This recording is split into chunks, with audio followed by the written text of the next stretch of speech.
why all the baby mamas is beefing. He's trying to have sex with one person, promise them a lifetime of a future with him, and then they all compete for that one thing that he promised that he's not going to keep. Then he manipulating and milking the situation to make funds. So now he running a business, a toxic business, based off of our vulnerability and like the lack of self-esteem and love that we have for ourselves. That's evil as shit.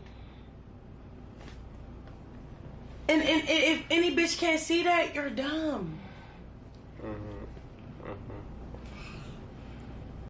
That's Krishan Rock describing her experience of a relationship that millions of us consumed as entertainment.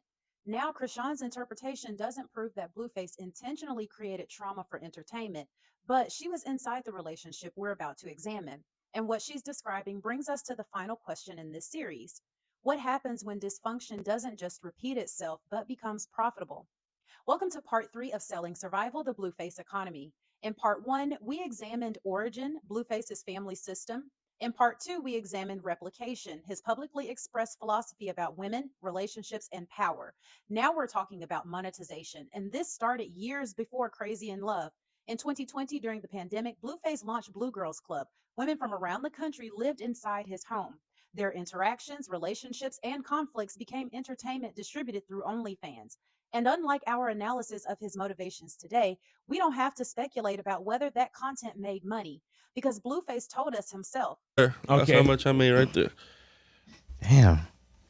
Let me see this. Jesus Christ. Oh, my Lord. Yeah, it was cool, man. It was worth Oh. it. Yeah, once you see them payouts, Whew. it's like every time I click payout. Oh. Oh, yeah. Hey, man, you can start to see where it starts to take off. Yeah. You know, Yeah. you see like, oh, That's man. what I like about OnlyFans. You're like, can man, see everything, you know? 2,000. All right, that's cool. You feel me? 2,000, that's cool. Oh, you got to 3,000. That's cool. April, 13,000. Oh, March, 20,000. Oh, February, 27,000. Yeah. And then you're like, oh, shit, 57,000, 68,000. Jesus. Yeah, Yeah, 22,000, 36,000, 30,000, 39,000. Yeah. Yeah, 47,000, 25,000. Yeah, okay, yeah, this is beautiful. No, that's what I'm saying, you know? Just to have a good time. Hey, man. Feel me? Blueface. Before, and we probably had this conversation before. What jobs did you have before? Because some of those are annual salaries. Some of those months. October 2020.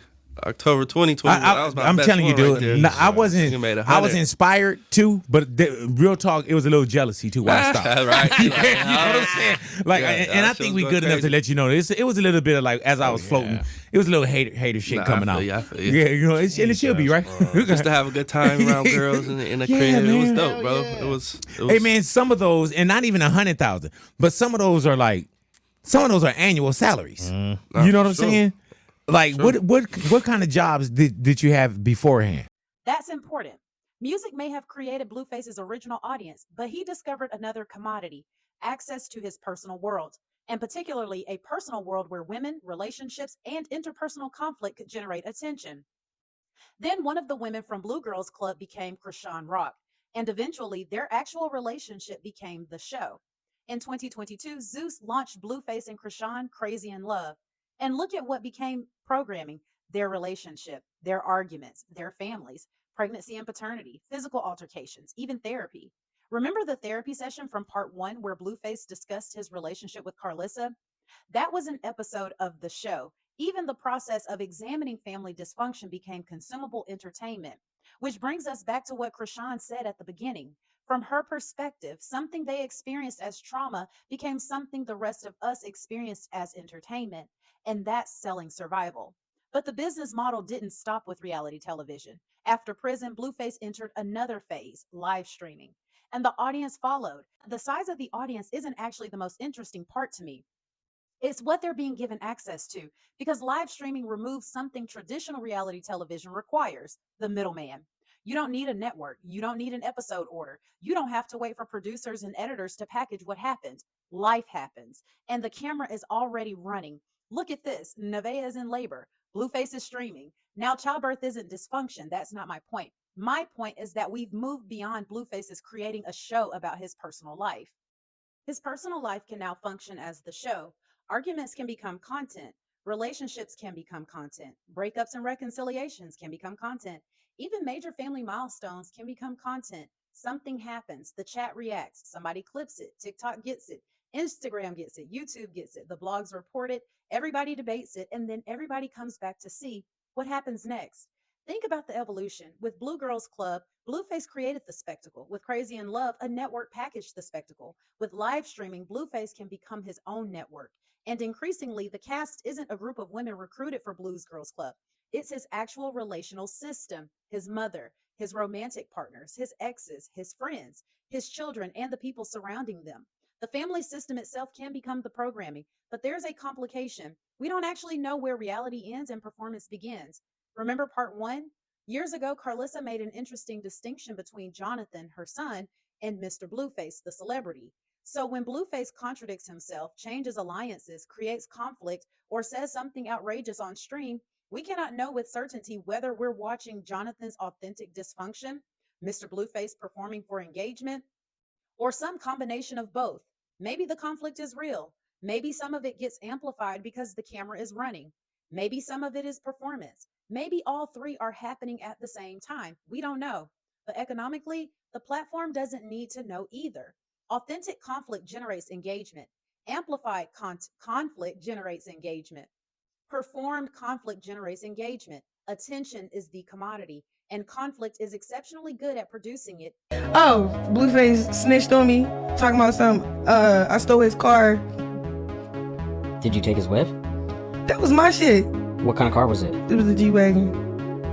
I mean, all that shit was mine. Fuck, I paid for all that shit. I feel like man, I'm tired of y'all, man. no one's taking. Y'all want to see the transactions, cause nigga, alright. Well, he was the manager, so the manager obviously gets a car. Man, he wasn't no manager. Wait, he was your more manager? like a pimp, nigga. Is that what No, people were saying? He was your he was manager? I well. thought we was in a relationship for real.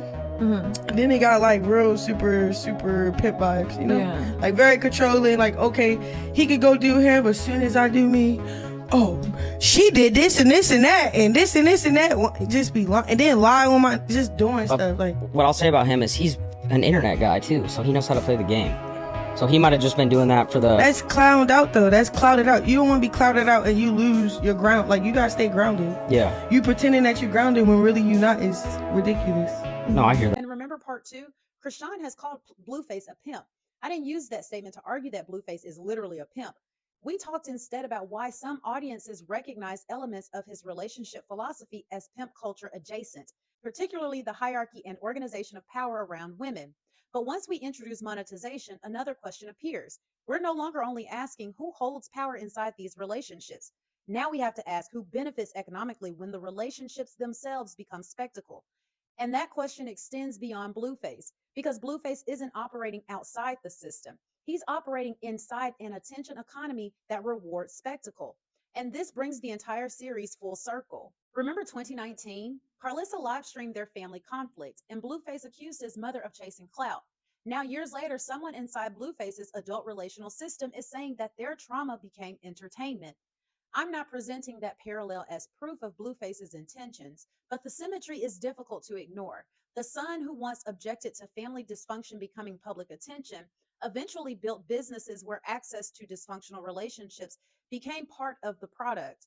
And that's why I don't think the most interesting question is Blueface faking all of this? I don't know. I think the more interesting question is what incentive does he have to stop? Because if chaos creates attention, attention creates engagement, and engagement creates economic opportunity, what incentive does the market provide for the chaos to end? That's the Blueface economy. And that's what happens when survival isn't simply survived, it's packaged, it's modeled, and eventually it's sold.